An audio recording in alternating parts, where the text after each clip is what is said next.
दोस्तों मोदी जी पहली बार कल इकोनॉमी इमरजेंसी की बात करते हैं। Online meetings, work from home, 1 साल तक सोना ना खरीदने की अपील। क्या ये फियर मॉन्गरिंग है? पहले सुनिए। हमको ये तय करना पड़ेगा कि साल भर तक घर में कोई भी फंक्शन हो, कोई भी कार्यक्रम हो, हम सोने के गहने नहीं खरीदेंगे। पेट्रोल डीजल इतना ज्यादा महंगा हो गया है, पहले से कई गुना ज्यादा कीमतें बढ़ गई है। तो हम सबका दायित्व है कि पेट्रोल डीजल की खरीद पर जो विदेशी मुद्रा खर्च होती है, पेट्रोल डीजल बचाकर हमें वो मुद्रा भी बचानी है। दोस्तों सरकार इस पर क्या छुपाए और क्या बताए नहीं पता, क्योंकि जब 5 राज्यों में इलेक्शन अभी चल रहे थे, रिजल्ट अभी सब आ गया है, तो देश का माहौल बहुत रंगीन था, सब बढ़िया चल रहा था। ये बात अलग है कि उनके अपने पर्सनल मुद्दे थे उन राज्यों के। अब क्या भारत में सिचुएशन इतनी ज्यादा अनकंट्रोलेबल होगी कि मोदी जी सामने से आकर पहली बार ये इकोनॉमी इमरजेंसी वाली बातें कर रहे हैं, वर्क फ्रॉम होम वाली बातें कर रहे हैं, 1 साल तक सोना ना खरीदने की सलाह दे रहे हैं, कंट्रोल करने की कोशिश की जा रही है। और आपको दोस्तों पता है जो ये ज्वेलरी कम्युनिटी है वो कितने लोग हैं? 4 से 5 मिलियन लोग डायरेक्ट इनडायरेक्ट एम्प्लॉय है।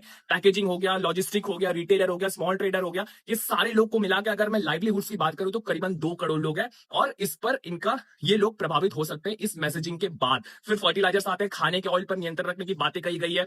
जो क्रूड ऑयल है उसके ऊपर कंसर्न दिखाया गया कि आप लोग एक पुल में जाइए, 4-5 लोग एक साथ ऑफिस जा रहे हैं तो, या फिर पॉसिबिलिटी है तो वर्क फ्रॉम होम करिए। ये तमाम बातें कल मोदी जी ने ये सारी चीजें आके कही है, क्योंकि बट ऑब्वियस मोदी जी का सिंपल सा कंसर्न है कि जो फॉरेन एक्सचेंज है उसके आउटफ्लो को कम करना है। क्योंकि जब इंपोर्ट बढ़ता है, जो कि हम इंपोर्ट कर रहे हैं ये सारी चीजें, तो जो डॉलर है उसकी डिमांड बढ़ती है, जो उसका ऑपोजिट साइड है रुपीज, ये वीकन होता है। और ये तय मानिए दोस्तों कि मोदी जी ने बहुत सारी चीजें बहुत अच्छे से कंट्रोल किया, लेकिन पिछले 10 साल से आप देखेंगे कि जो रुपया है वो अभी भी कंसर्न पार्ट बना हुआ है मोदी गवर्नमेंट के लिए। मैं बार बार एक क्वेश्चन उठाता हूं, 95 रुपीज पर अभी बैठा हुआ है। जब ये 100 क्रॉस करेगा, 110 120 होगा, इन्फ्लेशन आसमान छू सकता है। ये बात अलग है कि इसका जो फ्लिप साइड है, जो आईटी एक्सपोर्टर है उनके लिए शॉर्ट टर्म फायदा हो सकता है। अब पीएम मोदी की इस मैसेजेस के बाद आप देखेंगे 4 से 5 दिन में जो पेट्रोल और डीजल के प्राइसेस है उस पर हाइक आएंगे, और ये लॉन्ग टर्म के लिए हाइक इस पर होगी। और बट ऑब्वियसली फिर सप्लाई चेंज की जो चीजें होगी वो भी महंगा होगा। तो इस सारे फसाद की जो जड़ है वो क्रूड ऑयल है। बिकॉज ईरान तो चाहता है कि सीज फायर होना चाहिए, लेकिन ट्रम्प संतुष्ट नहीं है, वो अभी भी स्ट्रेट ऑफ हॉर्मुज का कंट्रोल चाहते हैं। और भारत के पास भी ये जो सिचुएशन आई है, क्या ये एक रात में एक झटके में आ गई? जो भारत के पास जो